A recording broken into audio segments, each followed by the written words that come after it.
नमस्कार बच्चों। डॉक्टर जितेंद्र कुमार मारोठिया, द्वितीय वर्ष ऑनर्स के विद्यार्थी और राजस्थान के इतिहास के बारे में बात करेंगे हम।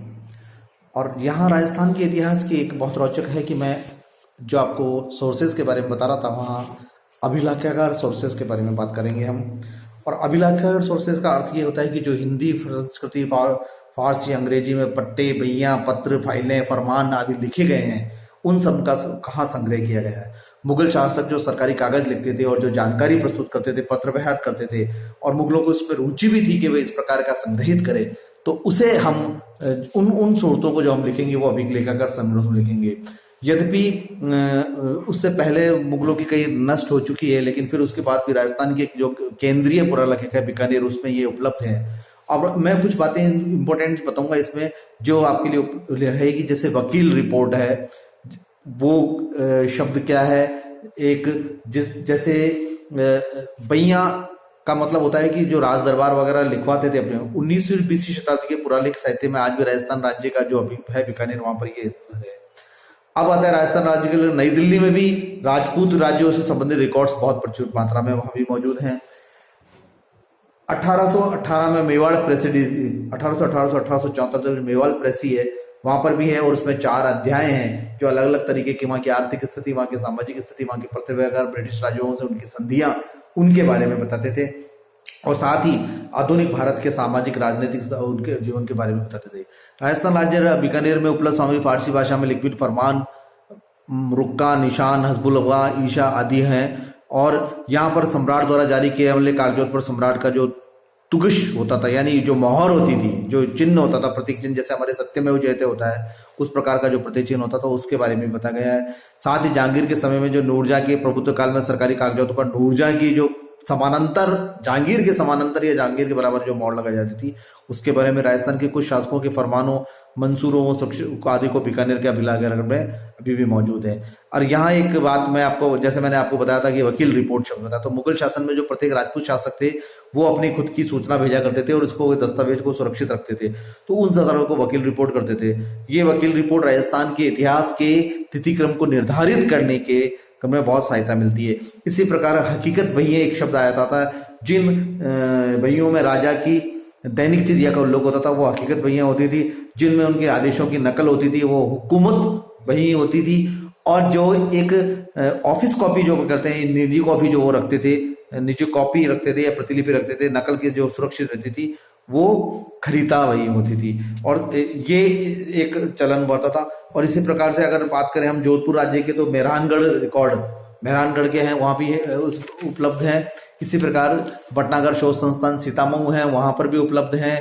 मेवाड़ फाउंडेशन से बहुत कुछ चीजें प्राप्त होने की हैं, लेकिन वो अभी प्राप्त नहीं हो पाई हैं। और यहाँ एक उदयपुर राज्य में बहीखाना बहियां है, इसमें 400 से ज्यादा बहियां हैं। और ये बहियां वहाँ के आय व्यय, वहाँ के साधन, वहाँ के आर्थिक जीवन, राजाओं के संपर्क, राजाओं के मुगल दरबार में करते, वहाँ के जमा खर्च, गाँवों की बहियां, जगात की बहियां, कागदा की बहियां, मोदी खाने की बहियां आदि गई है। इसके अतिरिक्त खरीदे और इकरारनामे जो होते थे दूसरे से, उनकी भी जानकारी मिलती है। रोजनामा, पंचनामा, रोजनामा, अट्टे दस्तूर उलूमल आदि है, इनके बारे में भी इन जो 400 पहिया मिली है, इनमें बहुत जानकारियां मिलती है। जोधपुर राज्य की जो ख्यात प्राप्त हुई है, जोधपुर राज्य का जो पहिया प्राप्त हुई है, उसमें वहां के राजा महाराजाओं के जोधपुर के राज्य स्थापत्य की बनावट, राजकुमारियों का महल, युवराजों का प्रशिक्षण, युवराजों की शिक्षा देने का प्रावधान, कोटा से संबंधित भंडार बस्ती जिसमें 150 से ऊपर है वो है। इसी प्रकार से राजस्थान के राजपूत राजाओं के मराठों के साथ में जो संबंध थे, ग्वालियर, इंदौर, बंबई, पूना, नागपुर आदि राज्यों के साथ में जो मराठों के संपर्क हुए, राजपूत राजाओं की जो मराठों के विरुद्ध में मुगलों द्वारा सूबेदारी दी गई थी, उसके बारे में ही बहुत ज्यादा जानकारी प्राप्त होती है। ये ग्वालियर भैया है और ये भी इस राज्य के अभिलेखागार में बहुत है। राजस्थान राज्य बीकानेर में महत्वपूर्ण दस्तावेज तो है ही, साथ ही प्रोफेसर के एस गुप्ता के जो एक बनेड़ा संग्रहालय अभिलेख है या बनेड़ा संग्रहालय कहा जाता है, वहां पर भी बहुत इस मामले की जानकारी प्राप्त होती है। और साथ इसके अलावा मैं आपको बता दूं कि कुछ ऐसे संस्थान है, प्रताप शोध संस्थान उदयपुर, साहित्य संस्थान उदयपुर, अनूप संस्कृत लाइब्रेरी बीकानेर, राजस्थान के विभिन्न भागों में स्थित प्राच्य विद्या प्रतिष्ठानों, राजस्थानी शोध संस्थान चौपासनी रोड जोधपुर, इनमें भी इस प्रकार का मिलता है।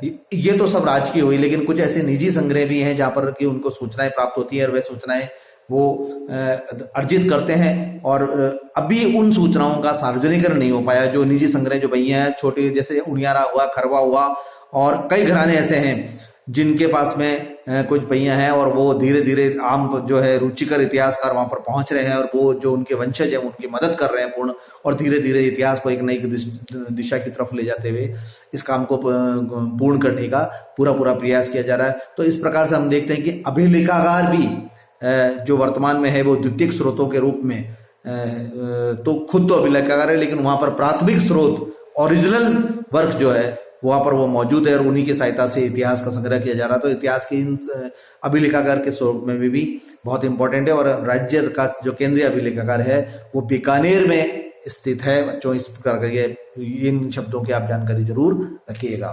धन्यवाद।